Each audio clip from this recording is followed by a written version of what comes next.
আপোনালোকৰ চেনেলত মই এটা কথা ক'বলৈ ওলাইছোঁ। যোৱা 6 তাৰিখত দুজন ব্যক্তিয়ে আমাৰ বিৰুদ্ধে অপপ্ৰচাৰ চলাইছিল। একচুৱেলি নিউজটো মিছা, কাৰণ আমি কেতিয়াও ৰাস্তাত পইচা নুঠাওঁ। আমি টাউন কমিটিৰ পৰা লিজত লৈ পেলাই আমাৰ ইয়াত যিবিলাক গাড়ী সোমায় সেইবিলাকৰে পইচা লওঁ। আৰু যিজন নিউজ চেনেলে এই বাতৰিটো প্ৰচাৰ কৰিছে তেওঁক মই বিনম্ৰভাৱে অনুৰোধ কৰিছোঁ, এইটো কৰিব নালাগিছিল, আমাক সুধিব লাগিছিল। আমি বৈধ নে অবৈধ আমাৰো কাগজ পাতিবিলাক চাব লাগিছিল। আমি এছ'চিয়েশ্যন চলাই আছোঁ, টাউন কমিটিৰ পৰা লিজত লৈ পেলাই আমি চলাই আছোঁ। গতিকে যিটো নিউজ ওলাইছে সেইটো সম্পত্তি নিষ্পত্তিকৰণ কৰিব লাগে, নহ'লে আমাক স্পষ্টীকৰণ দিব লাগে আমি কেনেকৈ গুণ্ডাগৰি কৰিছোঁ।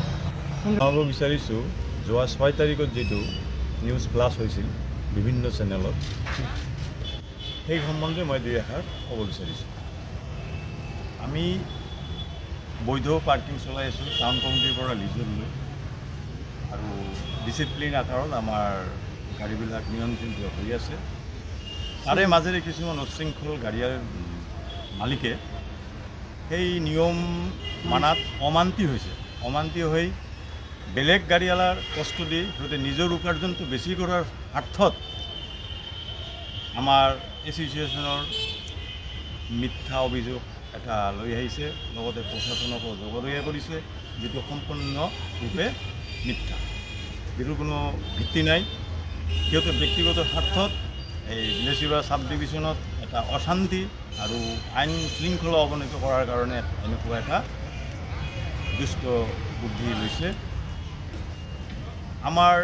আমি যে 30 টকা যিটো আমি পাৰ্কিং লওঁ, সেইটো টাউন কমিটিৰ বৈধভাৱে আমাক সংগ্ৰহ কৰিব এটা ৰচিদো দিছে। আমি সেই ৰচিদৰ বাহিৰত কোনো মাচুল লোৱা নাই, নিৰ্ধাৰিত কৰি দিয়া মাচুলে আমি লৈ আছোঁ। তাতে কোনো গাড়ীৱালাৰ আপত্তি নাই, কোনো গাড়ী মালিক পক্ষৰ আপত্তি নাই। আমি সুচাৰুৰূপে বিলাসীপাৰা চহৰত যাত্ৰীসকলক পৰিষেবা দি আছোঁ। যাত্ৰীৰ তৰফৰ কোনো আপত্তি নাই, অভিযোগ নাই। কিন্তু এই যোৱা 6 তাৰিখত ভাষ্য দিয়া ল'ৰাকেইটা সিহঁতৰ ব্যক্তি স্বাৰ্থ সিদ্ধিৰ কাৰণে, বৃহত্তৰ অঞ্চলত এটা অশান্তি সৃষ্টি কৰাৰ কাৰণে আমাৰ মিউনিচিপালিটিৰ আইন শৃংখলা নামানি আৰু প্ৰশাসনক নামানি প্ৰশাসনকো জগৰীয়া কৰিছে। আমি যধে মধে ৰাতিও যদি প্ৰশাসনক সহায় বিচাৰোঁ আমাক কৰে, প্ৰশাসনে আমাক কেতিয়াও বিমুখ কৰা নাই।